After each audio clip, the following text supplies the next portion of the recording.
बिल्कुल नहीं, बिल्कुल नहीं, बिल्कुल नहीं बच्चों, ऐसे कॉपी चेक नहीं होती जैसा आप सोच रहे हो बोर्ड एग्जामिनेशन की। अभी आपके साथ डिस्कशन करने जा रहा हूँ कुछ पॉइंट्स, इन पॉइंट्स को समझो। बहुत सारी क्यूरियोसिटी रहती है हमें मन में, सिर्फ हमने क्वेश्चन पेपर हमारा ऐसा हुआ वैसा हुआ, कैसे कॉपी चेक होती होगी, हार्ड कॉपी चेक होती होगी, ग्रेस मार्क्स मिलते होंगे, मूड का क्या फ़र्क पड़ता होगा, तरीके क्या होते हैं, वो मैं आपके साथ डिस्कस कर रहा हूँ। बहुत कम समय लूँगा, लेकिन आपको एग्जैक्ट वे बताऊँगा जो कि मैंने इस पर रिसर्च की है, उसके आधार पर जो चीज़ें पता चली है आप तक कन्वे कर रहा हूँ। इसके अलावा बाकी चीज़ों के चक्कर में मत पड़ो, ठीक है ना।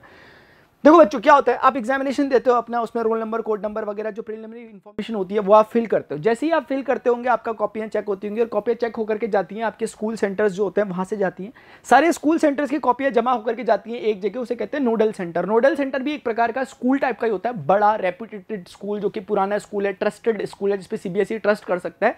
ऐसी जगह पर जो कि कॉन्फिडेंशियल हो सकता है, मतलब ऐसा इसके बारे में सबको ऐसे जानकारी नहीं रखेंगे, मतलब इसका जो स्टाफ है पूरा का पूरा वो उसके कॉन्फिडेंस में है सीबीएसई के। तो सीबीएसई ऐसी एक जगह को चुनता है जहां का इंफ्रास्ट्रक्चर बड़ा है, जहां पर ये सारे काम हो सकते हैं, जिनके पास स्टाफ वगैरह अवेलेबल है।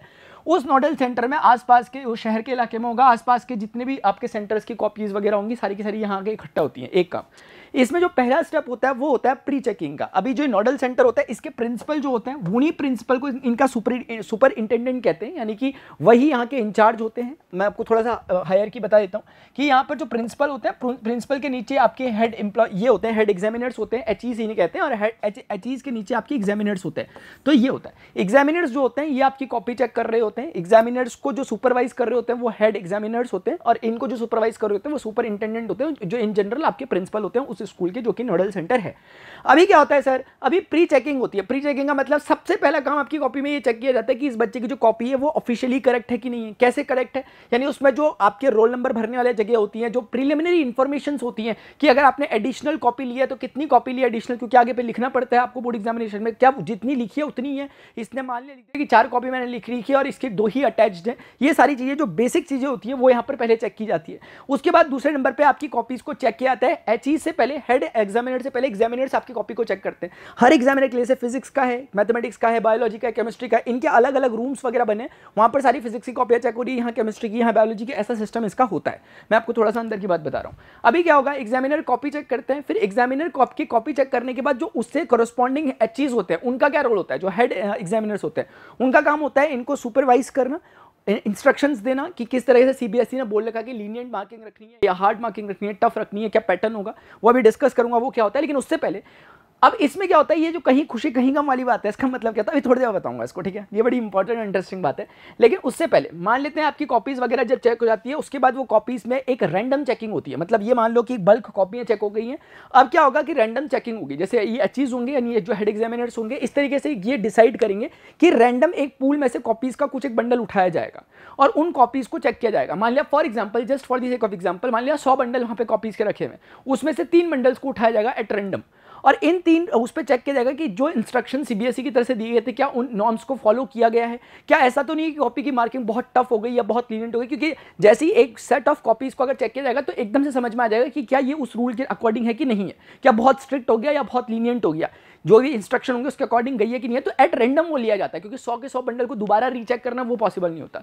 अभी रीचेकिंग भी होती है, वो मैं आपको बताऊंगा उससे पहले। तो रैंडम चेकिंग वाला प्रोसेस आपको समझ में आ गया। अगर रैंडम चेकिंग में जो कि इंस्ट्रक्शंस जो नॉर्म्स बने थे उसके अकॉर्डिंग कॉपीज चेक हुई, तो मान लिया जाता है कि ये 3 सही है तो 100 के 100 ठीक है।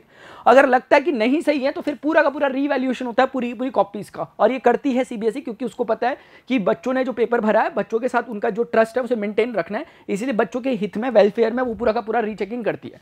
अब अगली बात आती है, सर ये कहीं खुशी कहीं गम वाली बात क्या है। कहीं खुशी कहीं गम वाली बात बच्चों ये होती है कि एग्जामिनर जब आपकी कॉपी चेक कर रहे थे, मान लेते हैं आपने कोई एग्जाम है, आपका केमिस्ट्री का एग्जाम है या फिजिक्स का एग्जाम है, फॉर एग्जांपल 70 मार्क्स का आपका एग्जाम है, अगर 12th क्लास के बच्चों की बात करूं, 70 आउट ऑफ 70 वाला जो पेपर होता है, अभी किसी बच्चे के 70 में से आउट ऑफ 70 आ गए, एग्जामिनर ने घुमा के 70 में 70 दे, क्योंकि वो कैसे देंगे, क्योंकि हर कॉलम में हर क्वेश्चन के आगे मार्क लिखा रहता है कि आपने जैसे क्वेश्चन नंबर 1 है, क्वेश्चन नंबर 2 है, उसके आगे मार्क्स डिसाइडेड होते हैं, तो उनको हर एक मार्क्स के आगे उसके नंबर फिल करते हुए चलते रहना पड़ता है।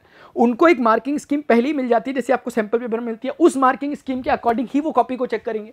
कहने का मतलब यह है कि वो स्टेप मार्किंग देंगे, उनको जो पॉइंटर्स मिले होते हैं, क्योंकि उनको ना पूरा का पूरा डिस्क्रिप्टिव पेपर नहीं मिलता, एग्जैक्टली वैसा ही मिलता है जैसा आपको मार्किंग स्कीम दिखाई देती है सीबीएसई की वेबसाइट में, कि जैसे कोई क्वेश्चन है तो उसके जो की पॉइंट्स है वो की पॉइंट्स बुलेट फॉर्म में लिख दिए। 3 मार्क्स का क्वेश्चन है, उसके 4-5 जितने भी बुलेट पॉइंट्स है उनको लिख दिया।